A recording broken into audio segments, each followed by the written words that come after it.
Focus on Finance. I'm Melanie Parker, your host. Focus on Finance is brought to you by the Consumer Education Division of the Wright Legacy Group.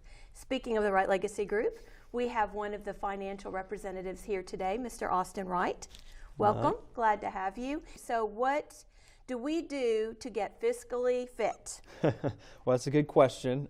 We figured this would be an appropriate topic. Starting off the new year, people like to make adjustments, New Year's resolutions. It's more top of mind, I think. Exactly. Physically and fiscally. Yeah. A lot of people are trying to make those changes to create new habits to kind of improve from 2019 into 2020. Yes, always the best of intentions. And so we figured that we would talk about maybe looking at how you could get your financial life in order. Wonderful. I'm all ears, and I'm sure a lot of our viewers are as well. Yeah. So getting physically fit, there's different dynamics to that. There's planning, managing your cash flow, whether it be budgeting, anything like that, managing debts, and planning for the future. Right. And so figured we would just kind of dive through some of those different topics. Please. And kind of talk through what that could look like and what that can mean for you this year and the years to come. Sure. And so, the word budget can seem a little stringent. Sure. But I really think, of course, when my children were small, a budget was just so incredibly important. Yeah. And now that they're grown and I'm in a different phase in life, I actually still find a budget to be very beneficial. Yeah. Well, all a budget is you having a plan for managing your cash flow. Right. You have income coming in and you have expenses that take that income out. Yes. And so all you're doing is you're identifying where the money is coming in from and where that money is going out for, what it is going out for. Yeah. And so whether you have a little or you have a lot, everybody can benefit from a budget because all you're doing is planning for what that money is doing. Sure. And seeing where it goes. Yeah, seeing where it goes. It's always shocking when you put it, whether it be an app on your phone or pen to paper. I'm old school. I like to mark that stuff off or highlight it on a spreadsheet.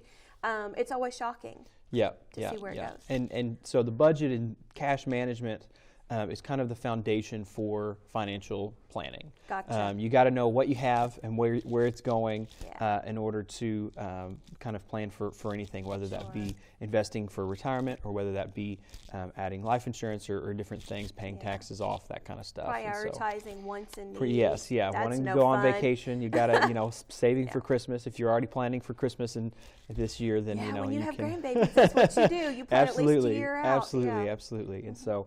But you have to plan for tomorrow. That starts with your cash management. You have to stick with that plan.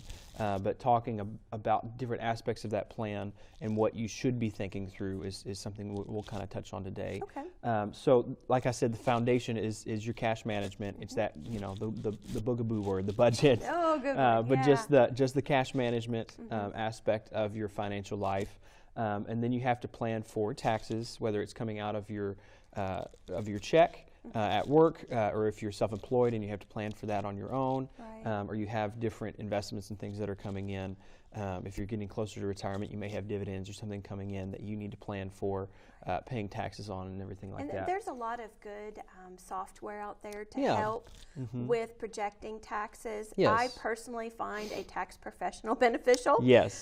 Just to be more disciplined. So there's a lot of different avenues folks can take to be prepared for taxes. And everybody's different. Everybody, sometimes having an actual tax planner can help, particularly as you get more complicated.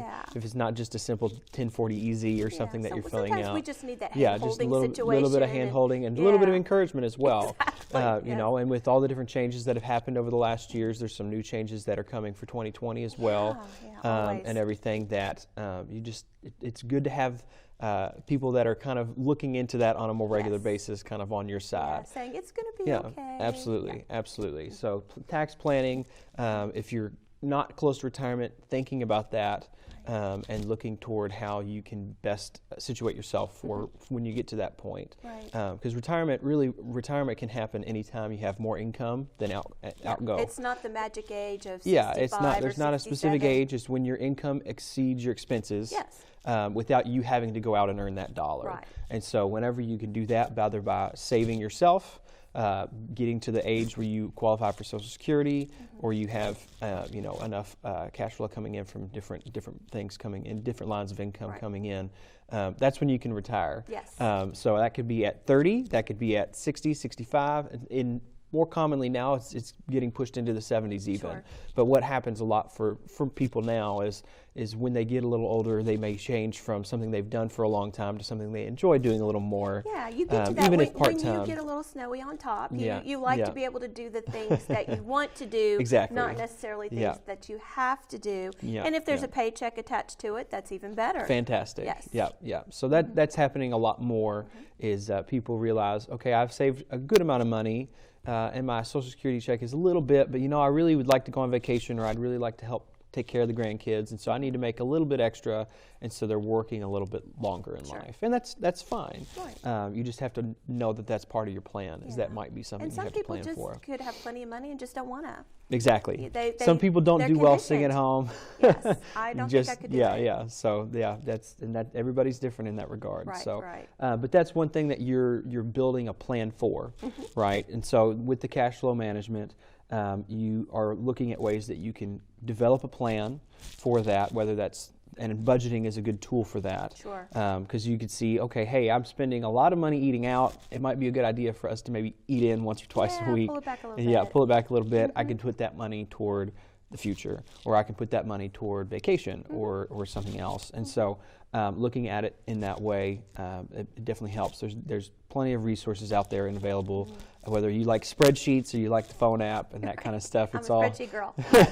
Yes. it's all out there and available, mostly for free. And there's Yes. plenty of good budgeting tips and tools available to you. And there's always people that you can go and sit down with and talk to as well. Right. Financial professionals that would love to sit down and just kind of help you work through where you are and how Wonderful. you can get from where you are to where you want to be. And hold the hand. Yeah, and hold the right? hand along Some the of way. us need that. Yeah. And sometimes what you discover in that process is that maybe you have a little bit of a shortfall. Hey, I keep falling right at the edge, or I'm a little bit short. Right. And so you can look for different ways that you can maybe even increase that cash flow. Sure. If you're not particularly tied to your job and you're good at what you do, there's might be another opportunity for you to do that somewhere else. Or there's different ways now through the internet and just different things that are available where you can maybe make a little extra. Right. But you have to balance that sacrifice of time and time away from family and everything like that basis what you're Depends on doing. where you're at in life. Depends on where you are in life. If you have Yeah. kids at home, it might be a little harder to do, or it might be a season where you're nanny or something like that for a little Right. while, Yeah. or there's different things. So you just have to look at, okay, where am I at in life, and what opportunities do I have Sure. in order to And maybe there's some bring in stuff a you little might be extra able to money. take the kiddos with you. Exactly, Yeah. exactly. And so, so you look at that, maybe bringing in a little bit more money, using the budget to see your expenses, maybe reducing expenses instead of bringing in more money. I tell you, it's a whole different animal when you put it in writing. Yes. Whether it be an app or a spreadsheet or Yeah. handwritten. Yeah. When you put it pen to paper, it's a start, but it never finishes where it started. And that's where the next step after kind of having a budget is you develop that emergency fund. Yeah. Setting it's some so money aside important. to give yourself a buffer Yes. just for when life happens. Yes. And so most people say, hey, you want to target 3 to 6 months of of income, depending on what your income is. That may or may not be sufficient. We like to recommend having between 15 to 25,000.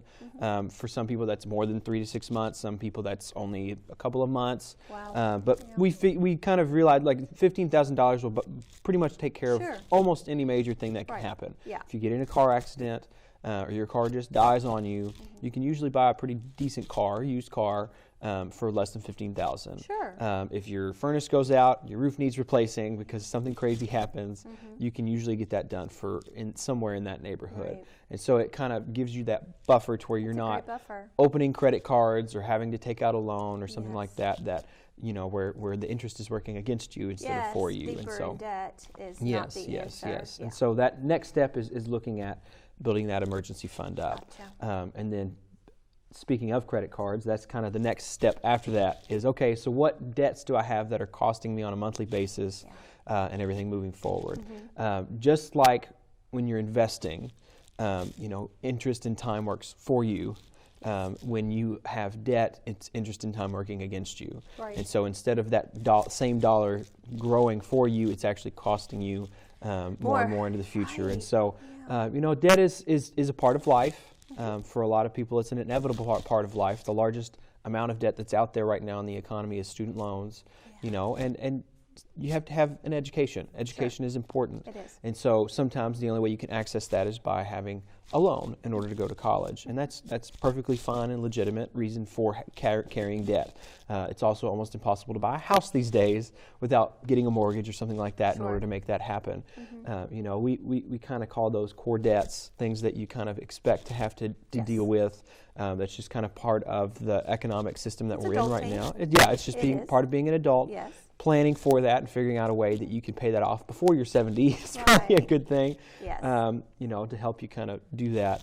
But it's more of the consumer debts, the credit card debts, things of that nature. It's that the whole want need thing again. Exactly. We'll always circle back to that, won't we? Yeah. And that is where when you create your budget, you look at your cash flow, you realize, oh, hey, I have a lot of money that's going towards something that I bought a long time ago, and cutting off or changing that habit. Anymore. Exactly. And so helping develop and change that habit of using consumer debts, credit cards, for just things that maybe aren't necessarily necessary right now. Maybe saving for it and then buying it instead of buying it now and trying to pay it off along the way. That's best laid plans. Yes, it is a little bit more of an old school approach. You plan for a trip, and there's something about going on that trip and it's paid for. Yes. Than paying for that trip a year after you get back. Yes. There's and maybe it's just me, but that's just a very different scenario. Yeah, but again, it's you using the cash flow that you have, your income that you have, in a way that is more beneficial for you. Right. If you're paying between 18 and 32% on a credit card, that's that's several years of interest that you are not earning. Right. So if you look at it in terms of even lost opportunity cost, it's way more than even just the interest rate that you're paying on that credit card, because it's money that you could be putting somewhere else that you're paying toward something that you did in the past. Applying it to your life. Yeah. And it's sometimes inevitable. Things happen. Well, as you're trying to build up your emergency fund, sometimes you're not quite there and you have to do it. But having a plan and being intentional about trying to get that paid off as much as possible is good. And so there's different approaches to that, to debt management. There's a very familiar one called the snowball method, where you target, you lay all your debts out in like smallest to biggest. Right. And say, hey, okay, so I have a credit card that's $500 up to maybe a car loan that's $13,000, and you try to target each of the smaller debts. You pay those off first. Any extra you pay towards the smallest one. Right. And so say you're paying $50 on the smallest one. Well, when that one's paid off, you then take that $50 and pay it toward the next smallest one. Right. And so you keep snowballing. I like that. It builds a snowball to where you're the same dollar amount is going out of your bank each month, but you're actually eliminating debts along the way. You're hitting milestones. That feels good. Yeah. You're doing something that you see a return on. Exactly. Hey, I got a credit card paid off. Right. I'm good to go. Okay, let's start. You see that it's doable, it's feasible, and even if it might take a little bit longer to do the next one, you've experienced the success of having done it. You just keep chipping. Yeah, you keep chipping away, and so that's one method. Another method is kind of similar to that, but it's called the avalanche method, where you actually. That sounds extreme. Yes. So the reason it's called the avalanche method is because you're attacking the most high interest credit card first. Gotcha. And so you're going after the highest interest instead of the smallest dollar amount. You're looking at this card have a small interest rate. Yeah. So you could have one credit card that's charging you 8%. You could have one that's charging you 23%. You would, no matter what the balance is, you would want to pay off the 23% first. Sure. And so even if that one's $10,000 and the 8% is only $500, you would go after the highest interest rate first. Making minimum payments on everything. Yeah, making minimum payments on everything else, and any extra goes on to the one that you're targeting. And so that takes a little bit more legwork. Sometimes they don't always publicize what your current interest rate is. You maybe have to call and say, hey, what is that interest rate that I have now? If it's a card you've had for a long time, you might actually be able to negotiate a reduced interest rate. Say, hey, I've had this card for 5 years. Is there any way that I could access for the next 24 months, 12 months, or something like that, a little bit of a reduced interest rate on this card. I like it. Yeah, Why not yeah, that's try? something. That's one trick that a lot of people don't realize they actually have the right to do. Well, there you go, is to folks. call the companies that they're working with and say, particularly if you've had the card for an extended period of time, and say, hey, I've been faithful, I've paid my card on time. You know, could I negotiate my interest rate down a little bit? Work with me here. Yeah, work with me. I want to keep paying it. I want to keep it open, but I would like to just negotiate it down. That's a great option. Yeah, yeah. And so oftentimes there's maybe a combination of those that happen. Some people still like to maybe just target the smaller ones, anything under $1,000 first, and then switch to whichever one over $1,000 that is a little bit on the higher interest rate. That way they've had a little bit of success along the way. That helps sustain them. And then they get into, okay, so now we're going to start targeting these higher interest rate ones to kind of get those paid down. And while you're doing that, you are maintaining a credit score. Yes. Because that affects everything now. Yes, yeah. Your interest rate on buying a house, getting an interest on a car loan if you have to get a car loan, anything like that. Employment, they sometimes renting an apartment, whatever. It's all. Yeah, you pretty much can't rent. If you're needing to rent, you can't rent without having your credit score pulled. Right. And so they'll look at your credit history, make sure you're making payments on time, and making sure that everything's in order. And so that's kind of the next step after you kind of get an idea with your cash flow, with your budget. You look at, okay, well, what debts do I have? What is creating a game plan for kind of getting out of debt in that way? And sometimes your plan will be, hey, I can be debt free in 3, or it might take 5, it might take 10 years. Sure. It might be where I can get all my consumer debt done, but I'm going to have a house payment and a student loan payment for several more years, and that's okay. You'll be able to chip away at those a little bit faster once you get your consumer debt out of the way. And everything. And so having a plan for that. Realistic goals is important. Oh, absolutely. Yeah. Saying you're going to spend every extra dollar you have on paying your debt down sounds good, but that doesn't always happen. Right. No more coffee breaks or on the way to work or any of that. That's just not going to happen. Correct. Because you have to balance the discipline of overindulging. You don't want to overindulge. Sure. There are things that you could probably cut back. Realistic. But saying you're never going to eat out and you're never going to get coffee again probably is not going to happen. Right. And it's worse to set an unrealistic expectation and fail because if you have those failures along the way, then you probably will just give up on the plan because it's so demoralizing. Right. And like so setting up a realistic setting up a realistic expectation of, hey, you know what? Okay, I've been buying 8 coffees a week. Maybe I should cut that back to 3 or 4. Sure. Right? And I'll so that's get a Keurig on clearance. Or I could figure out a way that I can have my coffee, but it's a little cheaper for me to, if I go out to get coffee, maybe I'll just get a black coffee instead of getting a latte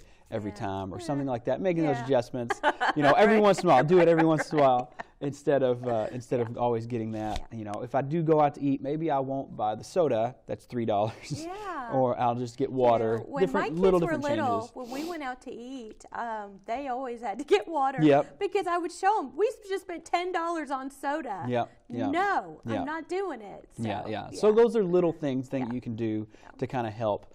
You don't want to completely make your life all about what your money is doing. Money is a tool. It's utilized to help you get to what you want to do and help you live the lifestyle you want.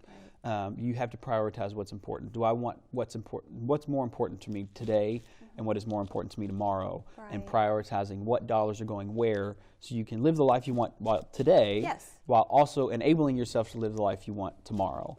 Very smart. Yeah, and so that kind of leads us into the next aspect of financial planning, which is investing.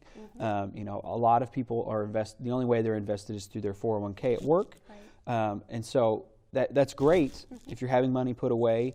One thing you want to make sure you're doing is if your company has a match on your 401k, where if you give 3%, they'll give you 3%. That's free money, and so if at all possible, you want to at least be putting in up to the max of the match. Yep. So if they give you up to 3% and you're only doing 2%.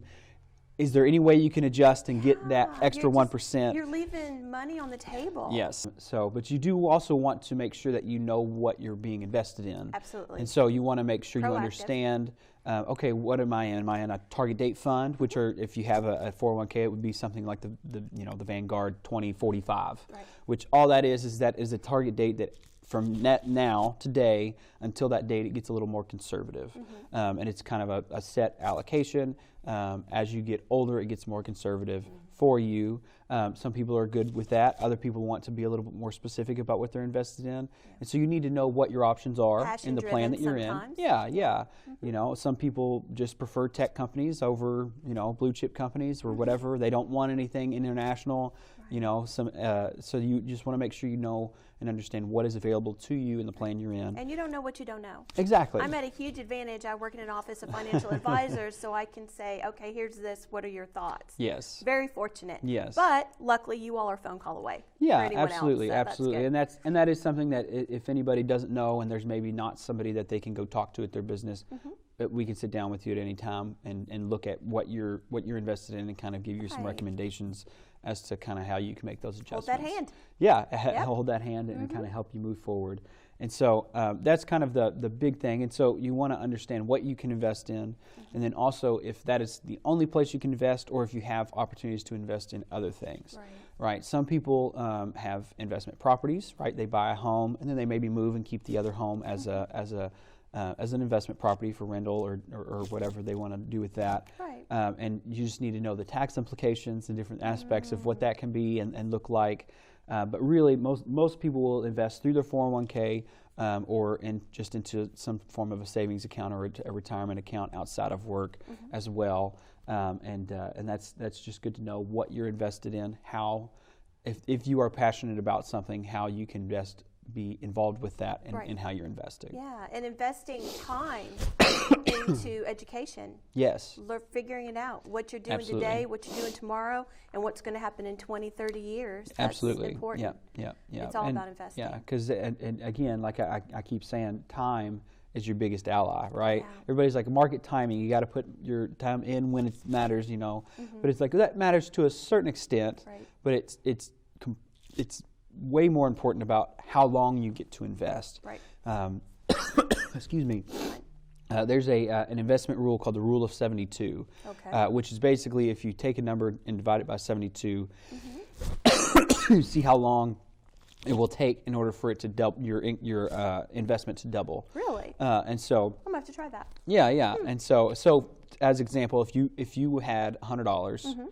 And it grew at 7.2%, it would take 10 years for that to double from $100 to $200. Wow. And so, and you can adjust that with that. It's a pretty common rule. If you Google it, it'll come up and kind of show you different calculators and stuff like that. And so 7.2%, that could be aggressive, could not be aggressive. Our market has done really well this year. So if you've been in the market, you've accelerated that timeline this year. Yeah, exactly. And so. But the amount of time that you have invested makes a large difference. There's a particular example that we have of where if you were 20 years old and you were to put $3,000 in a year and it were to grow at 8% a year, which that's a little high on the interest rate side, but it's possible. The historical rate of return in the stock market is right around that. So if you were to have $3,000 a year every year put in, by the time you turn 65, you would have a little over $2 million. Right. Gosh, to be 20 again. You know what I know now. Yes. And so the difference there, though, is if you do it 1 year later at 21 instead of 20, you would have $1.8 million instead. Oh. So, there's about $150,000, not so bad. Right. If you wait until you're 30, then you have $900,000 when you turn 65. I don't like where this is going. And so, and then if you're 40, then it's about half again. Wow. It's about $400,000. Gotcha. And so, even the same amount of money that you put in at the same rate of return, because you had those extra years, when you're doubling money, those last couple of doubles time is your friend are in that situation. the biggest difference. You'll see the most difference in the later years than you will up front. Yeah. And so that's why it's when you're looking to your futures, okay, if I'm 30, and I'm looking at putting money away, okay, I might have to put a little bit more away now in order to catch up to what I would have had had I started a little earlier. So if you're younger, Yeah. it's best to start now and looking at what you're putting. My wheels are into. turning. I have 3 adult children who Yep. are very responsible, but I'm thinking I need to have them over for dinner and invite you over for dinner so that you can have this conversation with Sure. them. Yeah, we might have to make that happen. Yeah, we can do that. Right. That would be good. Yeah. And everything. And so, Wow. and so you want to look at how you're investing and then the different type of accounts you're investing in. Right. There's different tax implications for your 401k and regular IRA. Those are tax deferred, meaning that you get to write it off your gross income this year. So if you made $100,000, you put $5,000 away, your gross income that you'll be taxed on is actually $95,000. Gotcha. So you get to write that off for the years that you put it in. Significant difference. Yeah, and then you are taxed when you make those withdrawals in retirement. A different type of account is a Roth account, and sometimes those are available in 401ks. Sometimes they're not. You would have to maybe do it as an outside IRA, and you can put money in after tax, meaning that you've settled up with Uncle Sam today at whatever tax rate you're at right now, but it gets to grow tax-free. And so any growth on that, if you go from 50,000 now to $1 million, you can withdraw that $1 million